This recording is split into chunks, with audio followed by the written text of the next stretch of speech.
పుట్టినరోజు, పెళ్లి రోజు, నిశ్చితార్థం, సారీ ఫంక్షన్స్, రిసెప్షన్ ఏదైనా సరే అన్ని శుభకార్యాలకు సంప్రదించండి ఐశ్వర్య కన్వెన్షన్. ఈ రోజు ఇందిరమ్మ 107వ జయంతి. ఇందిరమ్మ అంటే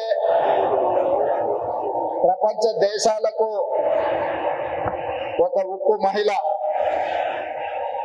కాంగ్రెస్ పార్టీ అధ్యక్షురాలుగా, ఈ దేశ ప్రధానమంత్రిగా వారు చివరి శ్వాస వదిలినప్పుడు తెలంగాణ ప్రాంతం మెదక్ పార్లమెంటు నియోజకవర్గానికి ప్రాతినిధ్యం వహిస్తూ ఆఖరి శ్వాస వారు వదిలి ఈ గడ్డ మీద సూర్య చంద్రులు ఉన్నంత కాలం శ్రీమతి ఇందిరమ్మ పేరు మీద పేద ప్రజలకు, ముఖ్యంగా మా ఆడబిడ్డలకు, మా మహిళా సోదరీమణులకు సంక్షేమ అభివృద్ధి పథకాలను అందించాలని ఇందిరమ్మ రాజ్యాన్ని ఏర్పాటు చేసి ఇందిరమ్మ రాజ్యంలో ఆడబిడ్డల్ని కోటీశ్వరులను చెయ్యాలని ఈ రోజు మన ప్రభుత్వం కంకణ బద్దులై ఈ వరంగల్ గడ్డ మీద కార్యక్రమాలను తీసుకోవడం జరిగింది. ఈ కార్యక్రమంలో నాతో పాటు ఉప ముఖ్యమంత్రి వర్యులు భట్టి విక్రమార్క గారు, మంత్రివర్గ సహచరులందరూ, పార్లమెంట్ సభ్యులు, శాసన మండలి సభ్యులు, శాసన సభ్యులు, ప్రభుత్వ సలహాదారులు, ఉన్నతాధికారులు, పార్టీ నాయకులు, పిసిసి అధ్యక్షులు, ప్రాణ సమానులైన 33 జిల్లాల నుంచి తరలి వచ్చిన మా ఆడబిడ్డలందరికీ కూడా హృదయపూర్వకంగా నేను నమస్కారాలు తెలియజేస్తున్నా. ఈ కార్యక్రమం మా ఆడబిడ్డలకే అంకితం.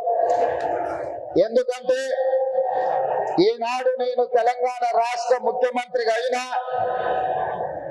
నేను ఆనాడు కాంగ్రెస్ పార్టీ తెలంగాణ శాఖకు అధ్యక్షుడిని అయినా ఆడబిడ్డల ఆశీర్వాదంతోనే, సోనియమ్మ ఇచ్చిన అవకాశంతో కాంగ్రెస్ పార్టీ అధ్యక్షుడు అవ్వడమే కాదు, వీరికి తరలి వచ్చిన వేలాది మంది ఆడబిడ్డలు గ్రామ గ్రామాన, తండాలలో, గూడాలలో, మారుమూల పల్లెల్లో ఇందిరమ్మ రాజ్యం రావాలి, మీ రేవంత్ అన్న ఈ తెలంగాణ రాష్ట్రానికి ముఖ్యమంత్రి అవ్వాలని మనసు నిండుగా ఆదరించి ఆహ్వానించి మీ భుజాల మీద మోసిండ్రు. కాబట్టి ఈ రోజు ఈ వేదిక మీద ఉన్న పెద్దలందరూ నాతో సహా ఈ రోజు వివిధ బాధ్యతలను నిర్వహిస్తున్నాం.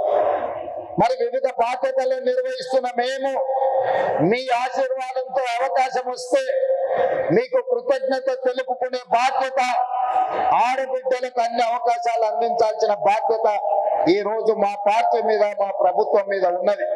అందుకే ఆనాడు 2014 నుంచి 2019 వరకు ఆనాటి ముఖ్యమంత్రి చంద్రశేఖర్ రావు గారి మంత్రివర్గంలో ఒక్క ఆడబిడ్డ కూడా మంత్రిగా లేకపోయినా 5 సంవత్సరాలు మౌనంగా ఉన్న ఆడబిడ్డలు ఆ తర్వాత ఇచ్చిన తీర్పుతో మొదటి మంత్రివర్గంలోనే మీ అభిమాన నాయకురాలు శ్రీమతి కొండా సురేఖ గారు, మా సోదరిమణి సీతక్కను ఈ రోజు మంత్రివర్గంలో ఈ ఓరుగల్లు గడ్డ మీద నుంచే ఈ ఆడబిడ్డలను మంత్రివర్గంలో ప్రముఖ స్థానం ఇచ్చి ఈనాటి ఈ సభా నాయకత్వాన్ని కూడా ఆ ఆడబిడ్డల చేతుల్లోనే పెట్టడం జరిగింది. ఇదే కాదు, వరంగల్ పార్లమెంటు నుంచి కూడా డాక్టర్ కడియం కావ్యను ఈ రోజు పార్లమెంటు సభ్యురాలుగా ఈ తెలంగాణ రాష్ట్రం నుంచి పార్లమెంటులో గలం విప్పుతుందంటే ఒక ఆడబిడ్డ ఈ రోజు వరంగల్ ప్రాంతం నుంచి పార్లమెంటుకు ప్రాతినిధ్యం వహిస్తుంది. అదే కాదు, పాలకుర్తిలో మీకు తెలుసు, ఒక రాక్షసుడు అక్కడ రాజ్యం ఏలుతుంటే మీ సోదరిమణి యశస్విని రెడ్డి ఆ రాక్షసుని బండ, ఆయన పెద్ద రాజకీయ కొండ కదా, ఆ కొండను ఎట్లా ఢీకొంటామని పాత్రికేయ మిత్రులు అడిగితే, కొండైనా దెబ్బ కొడితే పగులుతుందని చెప్పి ఆ కొండను బద్దలు కొట్టి పాలకుర్తి గడ్డ మీద కాంగ్రెస్ పార్టీ జెండాను ఎగరేసింది కూడా ఈ రోజు ఆడబిడ్డనే అన్న సంగతి నేను ఈ సందర్భంగా చెప్పదలుచుకున్నా. ఇవాళ మన తెలంగాణ రాష్ట్ర ప్రభుత్వానికి చీఫ్ సెక్రటరీగా ఆడబిడ్డనే ఉన్నది. ఈ రోజు మహిళా అధికారులు చిత్ర రామచంద్ర, మన అనిత రామచంద్రన్ గారు కానీ, దివ్య గారు కానీ, ఈరోజు సృజన గారు కానీ, వరంగల్ అదేవిధంగా హనుమకొండ కలెక్టర్లుగా ఈ రోజు ఆడబిడ్డలే అధికారంలో ఉన్నారు. ఇవాళ ఈ వరంగల్ కార్పొరేషన్ కి మేయర్ గా కూడా ఆడబిడ్డనే ఉన్నది.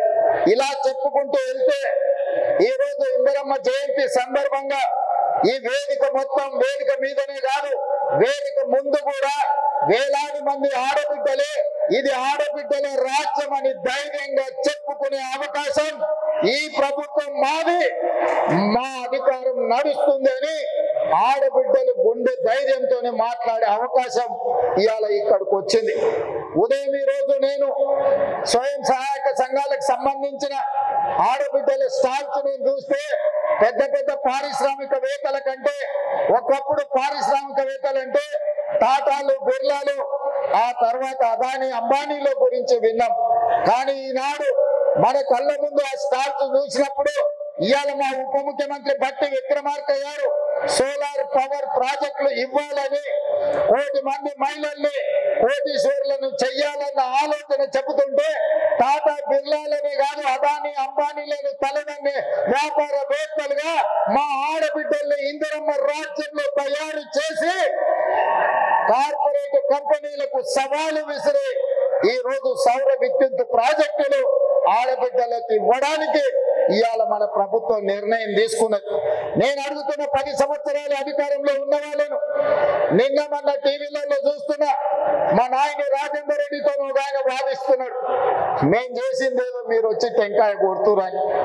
నేను ఆ పెద్ద మనిషికి చెప్పదలుచుకున్నా, కాలేజీ కళాక్షేత్రం కట్టడానికి 10 సంవత్సరాలైనా పూర్తి చేయడానికి మీకు చేతులు రాలేదు అని అంటే ఈ రోజు మీ బుద్ధి ఏందో, మీ ఉద్దేశం ఏందో ఇవాళ స్పష్టంగా అర్థమైంది. మీ చేతగాని తనం వల్ల మీరు దద్దమ్మలు కాబట్టి కాలేజీ కళాక్షేత్రాన్ని మీరు పూర్తి చేయలేదు కాబట్టి కాలేజీ కళాక్షేత్రాన్ని పూర్తి చేయాలి అని నాయని రాజేందర్ రెడ్డి 50 సార్లు హైదరాబాద్కు వచ్చి సచివాలయంలో కూర్చొని ఇన్ఛార్జ్ మంత్రి శ్రీనివాస్ రెడ్డి గారితో చర్చించి ఈ రోజు బట్టి విక్రమార్క గారితో 45 కోట్ల రూపాయలు ఒక్కటే విడుదల చేయించి ఈ రోజు కాలేజీ కళాక్షేత్రాన్ని మనం పూర్తి చేసుకోవడం జరిగింది. ఇవాళ నేను గుర్తు చేసుకోదలుచుకున్నా, తెలంగాణ పోరాటానికి, తెలంగాణ పోలీసానికి మారుకోరు, తెలంగాణ కోసం 4 దిశల తెలంగాణ వాదాన్ని భావవ్యాప్తి చేయడానికి కాలేజీ ఎంతో కృషి చేసిండు. కాలేజీని గుర్తు రావు ఆ చిల్లరగాళ్ళని ఇద్దరు ఊరి మీదకి వదిలి చూసిన ఆంబోతులాగా ఊర్లలో దేవుళ్ళ కుదురుతారుగా దినపోతులను తెచ్చు కదా, వేరే సైడ్లో వేసి వచ్చినా ఏమానం దేవుడు కుదురుతంగా వచ్చేసిన వాటిని దేవుడు కొదిలే ఓ రోజు బలి ఇస్తారు. ఆ ఇద్దరిని వచ్చేసిన వాళ్ళ లేక ఊరి మీదకి వదిలి ఈ రోజు ఏది పడితే అది మాట్లాడుతున్నారు. ఏమన్నా అర్థం పర్థం ఉందా ఒకసారి ఆలోచన చేయండి మిత్రులారా. ఇంకా పక్కన లావు మనగాళ్ళు లడైపోతే వెనకాల 3 నూకుడు మనగాళ్ళంట ఆయన కిషన్ రెడ్డి అనడానికి ఇంకొక ఆయన ఉన్నాడు. కేటీఆర్ ముందు రోజు మాట్లాడతాడు, రెండో రోజు కిషన్ రెడ్డి మాట్లాడతాడు. మనము గుజరాత్ లో Sabarmati reverse development front Modi గారు అభివృద్ధి చేస్తే సపోర్ట్ కొడతాడు. మా మోడీ చూడు గుజరాత్ లో గొప్పగా చేసిండని. కానీ అదే మూసి రివర్స్ డెవలప్మెంట్ ఫ్రంట్ హైదరాబాద్ నగరంలో ప్రపంచానికి ఆదర్శంగా ఉండేట్టుగా మనం చేద్దామంటే వద్దు, నేను అడ్డం పడుకుంటా అంటాడు. నేనన్నా నువ్వు మోడీ గులాంవా, గుజరాత్ గులాంవా, ఎందుకు అడ్డం పడుతున్నావు అని. సిగ్గు లేకుంటే నేను మోడీ గులాం అంటుడు. ఆయన నన్ను అంటుండు సోనియమ్మకు నువ్వు గులాంవా అని. నేను ఒక్క మాట ఈ వేదిక మీద నుంచి స్పష్టంగా చెప్పదలుచుకున్నా, 60 ఏళ్ళ ఆకాంక్ష, 1200 మంది బిడ్డల ఆత్మ బలిదానాలు జరిగిన తెలంగాణ రాష్ట్రం రాకపోతే కన్న తల్లిగా గొప్ప మనసుతో ఆంధ్రప్రదేశ్ లో పార్టీ చచ్చిపోయినా ఈ తెలంగాణ రాష్ట్రాన్ని ఇచ్చిన సోనియమ్మ మా అమ్మ, సోనియమ్మ మా అమ్మ, మా 4 కోట్ల తెలంగాణ బిడ్డలకు కన్న తల్లి. ఆమెకు ఊడిగా లేదు, ఆమె కాళ్ళు కడిగి ఆ నీళ్లు నెత్తి మీద చల్లుకున్నా అది తక్కువనే అవుతుంది. కిషన్ రెడ్డి, ఇప్పటికైనా నీ పాపాలు కడుక్కోవడానికి రా. సోనియమ్మ కాళ్ళు కడిగి మన ఇద్దరం నెత్తి మీద చల్లుకుంటే మోడీకి ఊడిగా చేసినందుకు కొంతైనా నీకు ప్రక్షాళన జరుగుద్ది అంటున్నా. పార్లమెంట్ లో నిటారుగా నిలబడి ఈ దేశ ప్రధానమంత్రి నరేంద్ర మోడీ తెలంగాణ రాష్ట్రాన్ని సోనియమ్మ పార్లమెంటు తలుపులు బంద్ చేసి దుర్మార్గమైన పని చేసి తల్లిని చంపి పిల్లని బతికించింది. తెలంగాణ రాష్ట్ర ఏర్పాటునే అపహాస్యం చేసిన నరేంద్ర మోడీ తెలంగాణ ద్రోహి. అలాంటి తెలంగాణ ద్రోహికి నువ్వు బానిసమై గులామై నువ్వు గుజరాత్ పోతే నువ్వు గుజరాత్ పోయి గార్డులను రాసుకో. కిషన్ రెడ్డి, ఈ తెలంగాణలో ఒక్క నిమిషం కూడా నీకు ఉండడానికి అర్హత లేదని నేను చెప్పదలుచుకున్నా. ఇన్ని రోజులు నువ్వు అంటే గౌరవ మర్యాద ఉండే, అందుకే మాట్లాడేటప్పుడు ఆచితూచి మాట్లాడేటోడు కిషన్ రెడ్డి గురించి. కానీ కిషన్ రెడ్డి మీద ఉన్న గౌరవం నాకు 100% పోయింది. తెలంగాణ రాష్ట్ర ఏర్పాటుని వ్యతిరేకించి తెలంగాణ రాష్ట్ర పౌరుషాన్ని అవమానించిన నరేంద్ర మోడీకి నువ్వు గులాంగా మారినవంటే నువ్వు తెలంగాణ బతకడానికి అర్హత కోల్పోయినావు. కిషన్ రెడ్డి, తట్ట పెట్ట జరుపుకొని నడువు గుజరాత్ కు, నువ్వు ఆన్ని పోయి గులాంగిరి చేసుకో. నేను మళ్ళీ ఒక్కసారి చెప్పదలుచుకున్నా, సోనియమ్మ కనికరం వల్ల, సోనియమ్మ త్యాగం వల్ల 60 సంవత్సరాల మా తెలంగాణ రాష్ట్ర స్వప్నం నిజమైంది. ఇవాళ సోనియమ్మకు ఎంత చేసినా తక్కువే. ఆ సోనియమ్మ కాళ్ళు కడిగి నెత్తి మీద చల్లుకోవడానికి మేమందరం సిద్ధంగా ఉన్నాం. ఇది అవమానంగా కాదు, ఆత్మ గౌరవంగా మేము భావిస్తున్నాం. కిషన్ రెడ్డి, ఆ తల్లే లేకపోతే ఈ తెలంగాణ రాష్ట్రమే లేదు. ఈ తెలంగాణ రాష్ట్రంలో ఆత్మ గౌరవంతో ఇంత వేలాది మంది మనం సభ జరుపుకునేటోళ్ళం కాదు. కిషన్ రెడ్డి, ఇప్పటికైనా తెలుసుకో, ఉద్యోగం మోడీ ఇచ్చింది అనుకుంటున్నాం. నీకు ఉద్యోగం ఇచ్చింది సికింద్రాబాద్ ప్రజలు. నీ ప్రజలకు కృతజ్ఞతగా ఉండు, నీ ప్రాంతానికి కృతజ్ఞతగా ఉండు. నీ ప్రాంత ఆత్మగౌరవాన్ని కాపాడలేనాడు ఇవాళ కాలేజీ ఉండుంటే ఈ కిషన్ రెడ్డిని, కేసీఆర్ ను పొలిమేరలు దారి వరకు తరుణమని చెప్పుండేవాడు. మనవాడే ద్రోహం చేస్తే పాతరేయండి, పక్కవాడు వస్తే పొలిమేరలు దాటించండి అని. ఇవాళ మిమ్మల్ని పాతరేసినా కూడా తప్పు లేదు కాలేజీ స్ఫూర్తిగా. చివరిగా జయశంకర్ గారు 10 ఏళ్ళు కేసీఆర్ కు సిద్ధాంతకర్తగా జయశంకర్ సార్ పేరు చెప్పుకున్నాడు. చివరికి ఆయన సొంత ఊరు అక్కంపేటను కూడా రెవెన్యూ విలేజ్ గా చేయలే. నేను ఇందిరమ్మ రాజ్యం ప్రజాప్రభుత్వం ఏర్పడ్డాక జీవో ఇచ్చి జయశంకర్ గారి ఊరిని రెవెన్యూ విలేజ్ గా మార్చి జయశంకర్ గారి ఆత్మగౌరవాన్ని నిలబెట్టడానికి ప్రయత్నం చేసింది మా ప్రభుత్వం. ఇదా తెలంగాణ కోల్పోయింది? చంద్రశేఖర్ రావు, నేను నిన్ను అడుగుతున్నా, ఆడబిడ్డలకు ఉచిత బస్సు ఇస్తే తెలంగాణ కోల్పోయిందా? ఆర్టీసీ డ్రైవర్లతో ఇందిరా పార్క్ దగ్గర ధర్నా చేపిస్తావా? నీ కొడుకు ఆవారగాన్ని ఆడికి పంపించి వాడు కాకింగ్ చేసుకుంటాడు. డ్రామారావా రామారావా నాకు అర్థం కాలే. కాకింగ్ చేసుకుని ఆటోలో తిరుగుతా ఆయన ఆటో రాముడు అయిపోతాడంట. కొంచెమనే సిగ్గుండాలే. తెలంగాణ సమాజం ఏమనుకుంటుందని ఇంత సిగ్గు చేయడం తప్పిపోతారా 10 నెలలకే? ఇట్లాంటి నేను ఎవరిని చూడలే.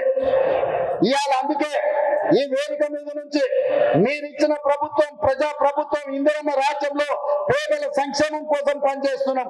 ఏ గడ్డ మీద నుంచి పోరాటం మొదలు పెట్టినామో అదే గడ్డ మీద సంవత్సరం పూర్తి చేసుకునే సందర్భంగా ఈ వరంగల్ పట్టణాన్ని నగరంగా మార్చి హైదరాబాద్ తో పోటీ పడే విధంగా అభివృద్ధి చేయాలన్న ఆలోచనతోటి ఇవాళ మీకు నిధులను ఇవ్వడమే కాదు, మీ గడ్డ మీదనే మొట్టమొదటి ఉత్సవం జరుపుకున్నాం.